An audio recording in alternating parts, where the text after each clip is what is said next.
Hello, আসসালামু আলাইকুম দর্শক। আমি হচ্ছি খুশবু আফরিন কিচেন অ্যান্ড ব্লগ চ্যানেলে আপনাদের সবাইকে আবারও ওয়েলকাম জানাচ্ছি।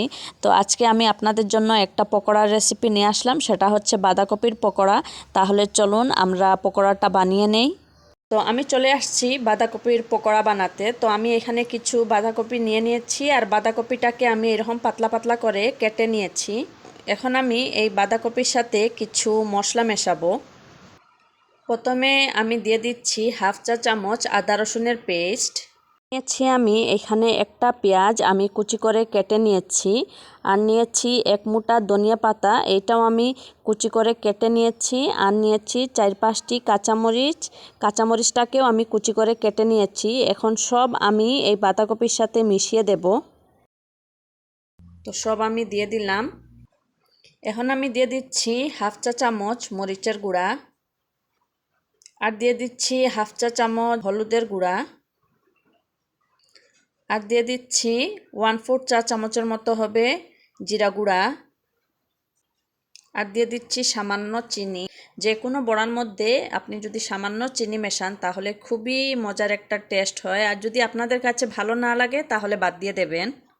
আর দিয়ে দিচ্ছি আমি স্বাদ মতো লবণ। এখন আমি সব কিছু খুব ভালোভাবে মেখে নেব। আর আমাদের কিন্তু জল দিতে লাগবে না, কারণ আমরা যেহেতু লবণ দিয়েছি তাই লবণের কারণে সবজির থেকে অনেক জল ছাড়বে। এইটা দিয়েই আমাদের বড়াটা মাখা হয়ে যাবে। আমি খুব ভালো করে সবজিটাকে মেখে নিয়েছি, আর এইরকম মাখার কারণে অনেকটাই নরম হয়ে গিয়েছে। এখন আমি মিশিয়ে দেব বেসন, আর বেসনের পরিমাপটা আমি আপনাদেরকে বলছি না। পকোড়াটা বাইন্ডিং হতে যতটুকু বেসনের প্রয়োজন ততটুকুই আপনারা দেবেন। আর এখন আমি দিয়ে দিচ্ছি 2 চা চামচের মতো চালের গুঁড়ি দিলে যেটা হবে বড়াটা অনেক ক্রিস্পি হবে। তো আমি 2 চা চামচের মতো দিয়ে দিলাম। দিয়ে এটা খুব ভালোভাবে মেখে নেব।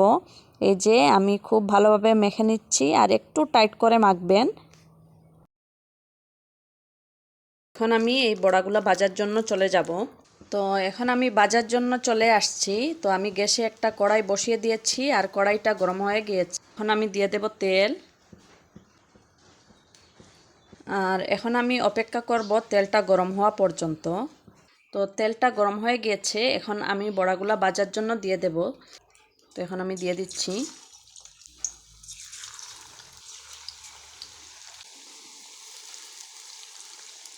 এখন আমি বড়াগুলাকে উল্টে দিচ্ছি। মিডিয়াম আঁচে আস্তে আস্তে ভাজবেন, তখন ভিতরটা বেশি ক্রিস্পি হবে। আর যদি আপনি বেশি আগুনে ভাজেন তাহলে ভিতরটা কাঁচা থেকে যাবে, আর উপরে সুন্দর একটা কালার এসে যাবে। তো আমার ভাজাটা হয়ে গিয়েছে। তো এখন আমি এইগুলাকেও নামিয়ে নিচ্ছি। এখন আমি বাকি বড়াগুলা ভাজার জন্য দিয়ে দিচ্ছি। তো আমার সব ভাজা শেষ, এখন আমি সব নামিয়ে নিচ্ছি। এখন আমি নিয়ে নিয়েছি এখানে সামান্য কারি পাতা। তো কারি পাতাটাকে আমি তেলের মধ্যে ভেজে নিচ্ছি। তো আমার কাছে এরকম ভেজে দিলে খুবই ভালো লাগে, আপনারা চাইলে এটা বাদ দিতে পারেন। তো আমি সব নামিয়ে নিলাম। এখন এগুলো বড়ার উপরে দিয়ে দেব। হয়ে গিয়েছে আমার বাঁধাকপির পকোড়া। আপনারা এই পকোড়াটি বিকালের চায়ের সাথে অথবা গরম ভাতের সাথেও এটা খেতে খুবই ভালো লাগে। একবার বানিয়ে দেখতে পারেন। আর আমার রেসিপিগুলি যদি আপনাদের কাছে সহজ লেগে থাকে তাহলে প্লিজ একটা লাইক দিতে ভুলবেন না। আমার রেসিপিগুলি আপনার ফ্রেন্ড অ্যান্ড ফ্যামিলির সাথে শেয়ার করবেন, এবং আমার চ্যানেলটিকে সাবস্ক্রাইব করবেন। আসসালামু আলাইকুম।